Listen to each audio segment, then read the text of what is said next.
प्रिय बेटा आयुष, अगर तू ये चिट्ठी पढ़ रहा है तो शायद मैं अब इस दुनिया में नहीं रहूंगी, लेकिन तू जान ले कि तुझे छोड़कर जाना मेरे जीवन का सबसे बड़ा दुख है। यह चिट्ठी आयुष को उसकी माँ की मौत के 4 दिन बाद मिली थी। वो अब तक यकीन नहीं कर पा रहा था कि उसकी माँ, सुनीता देवी, जो हमेशा उसके लिए मजबूत दीवार बनकर खड़ी रहीं, अब कभी नहीं लौटेंगी। चलिए दोस्तों, कहानी शुरुआत करते हैं। आयुष एक साधारण मध्यम वर्गीय परिवार का इकलौता बेटा था। उसका बचपन संघर्षों से भरा था। पिता का साया तो बचपन में ही उठ गया था। माँ ने ही स्कूल की फीस भरने से लेकर उसकी पहली कमाई तक हर मोड़ पर उसका साथ दिया। माँ का संघर्ष सुनीता देवी ने अपने पति के गुजरने के बाद सिलाई का काम शुरू किया। सुबह 4 बजे उठतीं, झाड़ू पोछा करतीं, फिर बच्चों के कपड़े सिलतीं, एक एक रुपया जोड़ती ताकि आयुष की पढ़ाई में कोई कमी न रहे। तेरा डॉक्टर बनना ही मेरी जिंदगी का सपना है, वो अक्सर कहती थीं। आयुष पढ़ने में होशियार था, लेकिन हालात बार बार उसके सपनों की राह में कांटे बिछाते रहे। कभी स्कूल की फीस, कभी किताबों का खर्च, तो कभी भूख का डर। मगर माँ ने कभी हार नहीं मानी। कई बार खुद भूखी रहकर बेटे को दूध पिलाया। सर्दियों में खुद पुराना स्वेटर पहनकर बेटे को नया ऊनी कोट दिलाया। बड़ी सफलता और दूरी। कड़ी मेहनत के बाद आयुष ने मेडिकल कॉलेज में दाखिला पाया। माँ की आंखों में खुशी के आंसू थे, लेकिन उसी दिन से उनके बीच एक दूरी आने लगी। कॉलेज की पढ़ाई, शहर का नया माहौल और नए दोस्त, सब कुछ बदल गया। माँ के कॉल कभी कभी ही उठते और जवाब हमेशा यही होता, माँ, अभी क्लास में हूँ, बाद में बात करता हूँ। सुनीता देवी का दिल टूटता रहा, लेकिन उन्होंने कभी शिकायत नहीं की। हर महीने पैसे भेजती रहीं, भले खुद की दवा छूट जाए।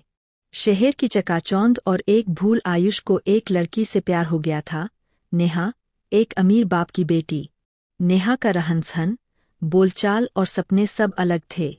उसने कभी गांव की मिट्टी नहीं देखी थी और नहीं पुराने झोपड़ी नुमा घर। एक दिन नेहा ने कहा, आयुष, मैं तुमसे प्यार करती हूँ, लेकिन अगर तुम्हारे घर की हालत वैसी ही है जैसी तुमने बताई थी, तो शायद मेरे पापा हमें मंजूरी न दे। आयुष ने बिना सोचे जवाब दिया, मैं माँ से दूर हो चुका हूँ। वो अब बस एक मेरी जिम्मेदारी है। ये बात सुनीता देवी ने नहीं सुनी थी, लेकिन उन्हें हर बात महसूस हो जाती थी। माँ की तबीयत और आखिरी इंतज़ार। माँ को दिल की बीमारी थी, लेकिन उन्होंने आयुष को कभी बताया नहीं। वो बस इंतज़ार करती रहीं, उसके कॉल का, उसके आने का। उसकी आंखों में प्यार का त्योहार आते, गाँव सजता, लेकिन माँ की चौखट सूनी रहती। वो दरवाजे की तरफ देखती और कहती, इस बार मेरा बेट जरूर आएगा। लेकिन हर बार निराशा हाथ लगती। एक दिन उनकी तबीयत बहुत बिगड़ गई। गांव के डॉक्टर ने कहा कि अब वक्त ज्यादा नहीं है। तब उन्होंने अपने हाथों से वो चिट्ठी लिखी। माँ की अंतिम चिट्ठी में लिखा था, बेटा, मुझे नहीं पता तू क्यों मुझसे दूर होता गया, पर मैं हमेशा तुझसे उतना ही प्यार करती रही जितना तुझे पहली बार गोद में उठाने पर किया था। जब तू गिरा करता था तो मैं तुझे उठाती थी। अब जब मैं गिर गई हूँ, शायद तू नहीं आएगा। तेरी सफलता पर मुझे गर्व है, लेकिन उससे भी ज्यादा इस बात का दुख है कि मैं तुझे गले लगाकर बधाई नहीं दे सकी। बेटा, मैं तुझसे नाराज नहीं हूँ, लेकिन अब थक गई हूँ। इस बार तेरा इंतजार करते करते मेरी आंखें बंद हो जाएंगी।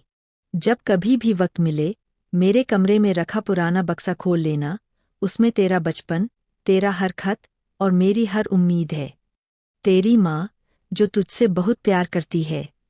पछतावे का अंत नहीं। चिट्ठी पढ़ते हुए आयुष की आंखों से आंसू थम नहीं रहे थे। वो खुद को कोस रहा था, मैं इतना अंधा कैसे हो गया। जिसने मुझे जीवन दिया, उसी को अकेला छोड़ दिया। वो दौड़ा गांव की ओर, लेकिन अब सिर्फ एक चिता जल रही थी, उसकी माँ की। उसे देखकर गांव के बुजुर्ग बोले, बहुत इंतजार किया तेरी माँ ने। हर सुबह दरवाजे पर बैठती थीं, कहती थीं, मेरा बेटा जरूर आएगा। आयुष चिता के पास गिर पड़ा, माँ की राख से लिपटकर रोने लगा। उसकी आवाज पूरे गांव में गूंज रही थी, माँ, माफ कर दो, मैं आ गया हूँ माँ, लेकिन अब बहुत देर हो चुकी थी। बक्से की यादें। अगले दिन उसने माँ का वो पुराना बक्सा खोला। अंदर एक एक चीज से प्यार टपक रहा था। उसका पहला स्कूल बैग, फटी हुई कॉपियाँ, माँ की लिखी कविताएं, उसके भेजे पुराने खत और एक जोड़ी पुराने चप्पल जिस पर माँ ने लिखा था, इससे मेरी थकान दूर होती है जब तू इसे पहनता है। हर चीज उसे कचोट रही थी।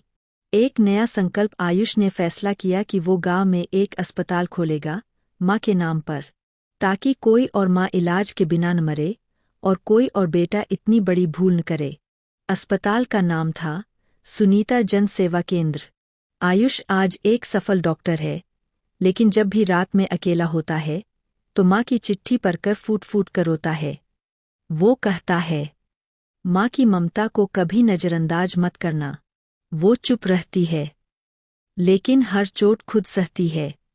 अगर माँ का प्यार खो गया तो पूरी दुनिया जीत कर भी कुछ नहीं बचता। अगर ये कहानी आपकी आंखें नम कर गई हो तो किसी दिन अपनी माँ से यूं ही बिना वजह गले लग जाए करो। कहानी को यहीं पर समाप्त करते हैं।